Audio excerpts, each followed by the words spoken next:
Bismillahirrahmanirrahim. Assalamualaikum warahmatullahi wabarakatuh. Hamdan wa syukron lillah amma ba'du.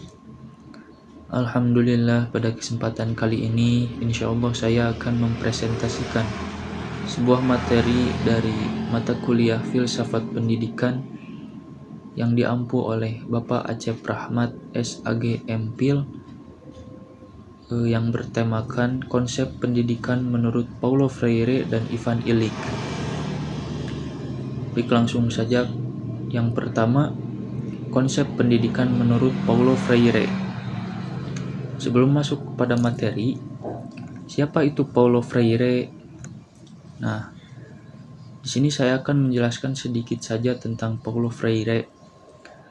Paulo Freire adalah seorang tokoh pendidikan Brazil dan teoretikus pendidikan yang berpengaruh di dunia. Nah, jadi bahwa Paulo Freire itu seorang tokoh ternama di seluruh dunia pada saat itu.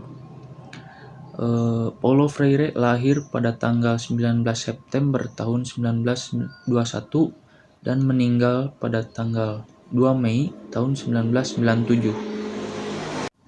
Baik, langsung saja masuk ke materi, bahwa konsep pendidikan menurut Paulo Freire adalah yang pertama harus berorientasi untuk membebaskan manusia dari kungkungan rasa takut dan tekanan akibat otoritas kekuasaan atau penindasan. Kemudian yang kedua, mampu menjadi solusi atas bentuk-bentuk ketimbangan sistem pendidikan kita, baik secara teoretik maupun praktik di lapangan.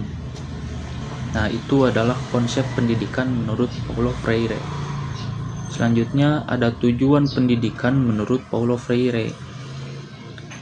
Tujuan pendidikan menurut Paulo Freire adalah pendidikan yang membebaskan, memang dijadikan sebagai pendidikan humanis dan libertarian untuk merdeka.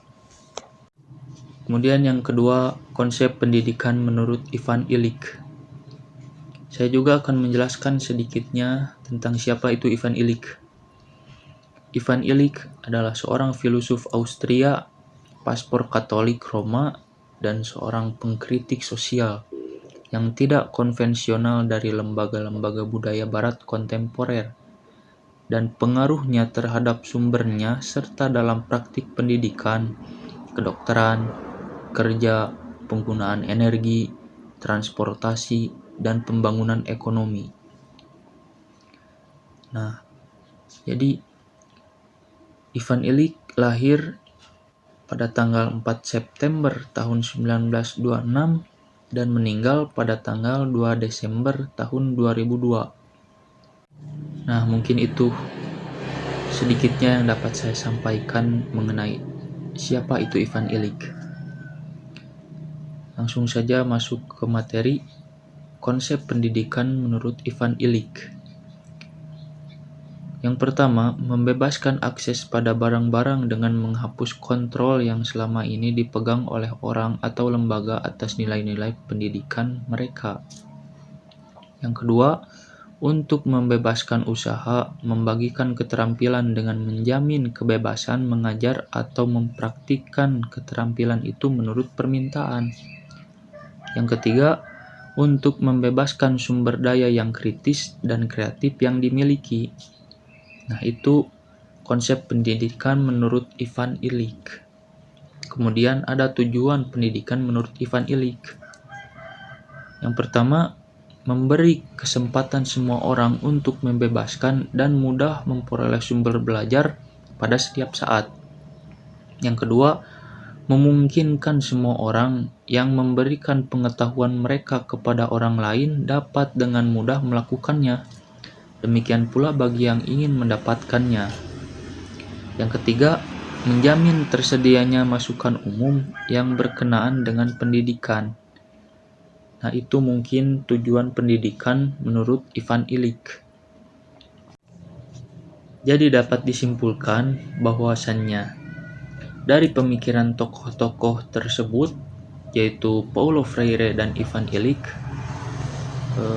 bahwa Paulo Freire menawarkan pendidikan pembebasan dengan menggunakan metode pendidikan yang tidak menindas dan bertujuan untuk membangkitkan kesadaran akan realitas. Sedangkan Ivan Illich melihat pembebasan masyarakat dari sekolah sebagai dorongan awal dalam menciptakan tatanan sosial yang baru. Nah, mungkin itu yang dapat saya sampaikan mengenai konsep pendidikan menurut Paulo Freire dan Ivan Illich. Terima kasih. Wassalamualaikum warahmatullahi wabarakatuh.